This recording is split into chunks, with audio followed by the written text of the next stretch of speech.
but thank you so much again for joining us for this interaction. Of course, it is compliments of Cassava Technologies. My name is Wole Famurewa. I will be, should I say, your MC for today, and I'll be handing over very shortly to the moderator for the session. It should be a relatively short but informative one. As you may all know, Cassava Technologies is all about building a digital future for Africa and leaving no one behind as they do so. So today we are talking about transformation and inclusion imperatives in Africa as we try to pursue that goal and embark on that journey. And I'll be introducing those that you are seeing on the high table today. They are your panel, starting with Mr. Hardy Pemhiwa. He's the president and CEO of Cassava Technologies. Mr. Hardy, do you mind just showing yourself? Yes. Yes, there he is. You could give him a round of applause as well. Thank you very much.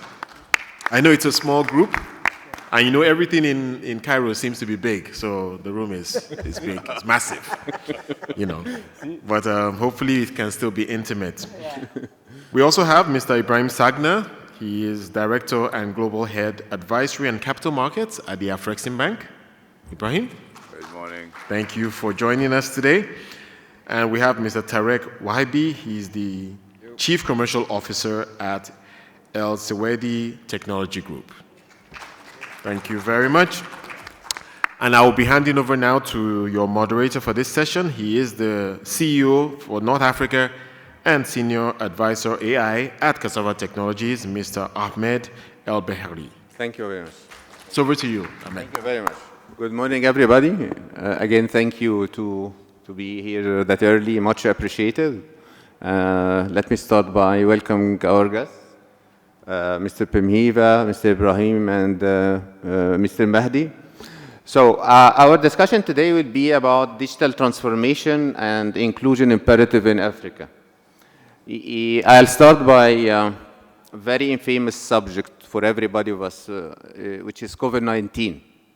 But as the famous words say, for any something negative, if you look deep inside, you will turn out something positive out of it. So actually, COVID-19 have accelerated much digital transformation growth all over the world.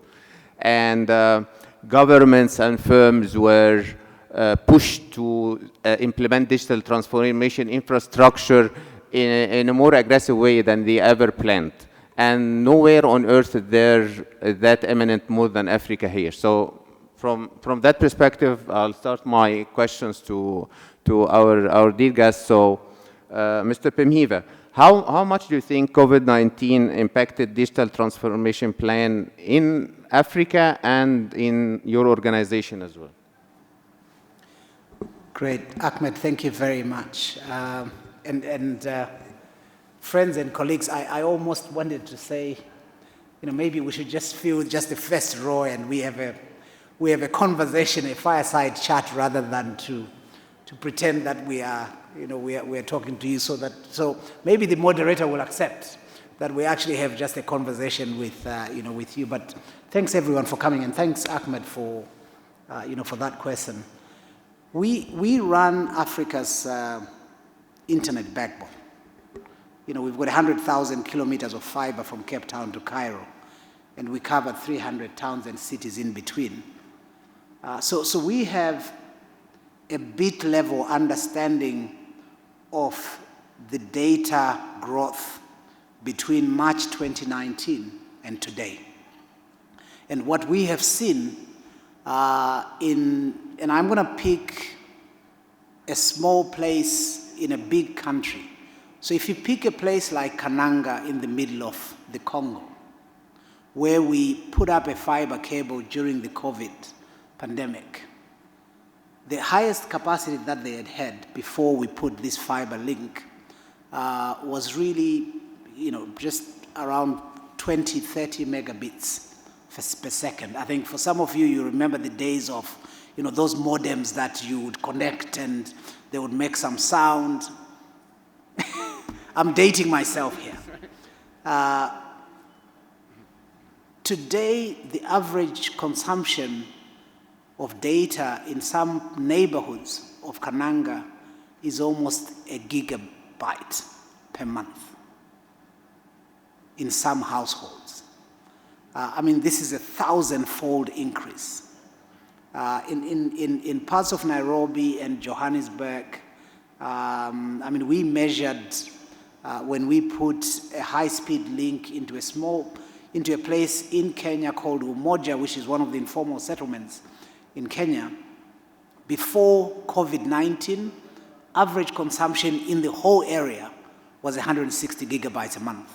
Today, that's being recorded in just one of the high-rise buildings. So that kind of gives you a sense of what happened during COVID.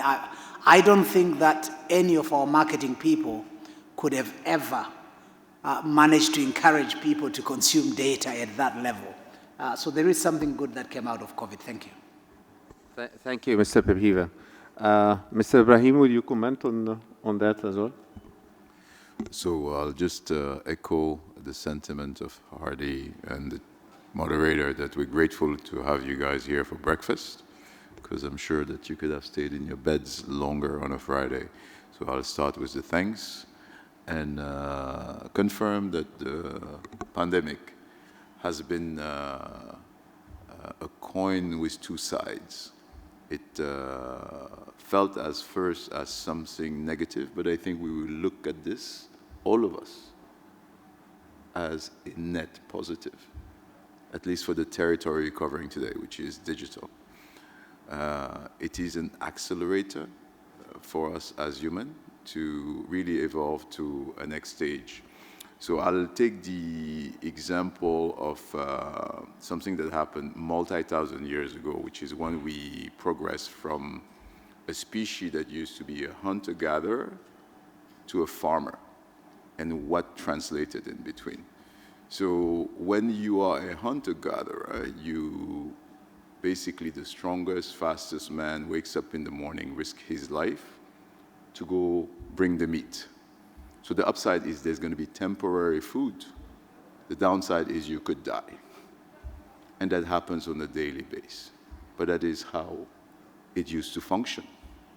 And those that are able to produce that regularly climb up the chain, rank, order, king. And then you delegate for others to do it for you, but you kick your kimchi. Then over time, the farmer came along. You have the land, you display a capacity to have what everybody needs when others don't have it. Then you store it, but you don't risk your life every day. And then you employ more people to work for you. And you create, ultimately, classes, those that need you and those that will never be as rich as you. So in the case of technology, we do not have something too different. We were a society that progressed from hunters to farmers, industrialization, then technology. Today, when you look at humans as people that are able to make salaries, you have people making $1 a day, you have people making $50,000 a year. The analysts in the US make $60,000 US a year. A rich CEO makes $1 million a year. So those numbers, I'm spelling them out because if you take $54,000 a year, which is a healthy salary in the US, a very good salary here in Africa, that happens to be what Tesla makes per minute, 60 seconds. 60 seconds of 2021 is what that company makes as a revenue. Its net profit over the 60 seconds is actually a number that's closer to 20 in the case of Amazon. That's like every 60 seconds, there is about 60,000 of net profit after tax for Amazon. Now to go to Amazon revenue over 60 seconds is about $1 million. So that's where the world is going at the global level. And COVID single-handedly has accelerated us from a species where we are fundamentally, biologically, fully like an animal. But we, for the last 20 years, have not really realized we've already been a cyborg with a tool here that is an external skeleton. When you wake up in the morning, 50 years back, you wake up, you pray, you speak to your wife. Now my wife is upset because I clap the phone before I speak to her. So that's what we've become. We've become a cyborg. So post-COVID, we have definitely, every African have become drastically more digital, more of a cyborg. But more importantly, you realize that whatever seemed not possible, like Hardy was saying, in terms of data consumption, has just, you've seen numbers that were never accepted by us bankers, because all these companies, they come to us, they give us projection, and our job is to just refute and say, my friend, you had pina colada or tequila yesterday. This is not going to happen. So we've seen an acceleration in data consumption, an acceleration in financial service payment adoption, like we couldn't have expected in another 20 years. And I just push everybody to keep in mind that every time there's a crisis in America or somewhere else, we're not going to get the twin here. There was a crisis we lived not long ago, which was the dot-com one. When it happened, there was a lot of stories that this technology story is a hoax. 20 years later, we are only more technologically inclined. There's been a subprime crisis. Everybody told us the world was going to shut down. We only have become a more technologically inclined species. We just finished the pandemic, and the acceleration is faster than the previous two ones. So the thesis here is, with each crisis, we become a species that will adopt more technology. And on that basis, we need to just stay alert and have policies around that. Great. Thank you, Mr. Ibrahim, for this, how I can say it, amazing, deep insights. Thank you very much.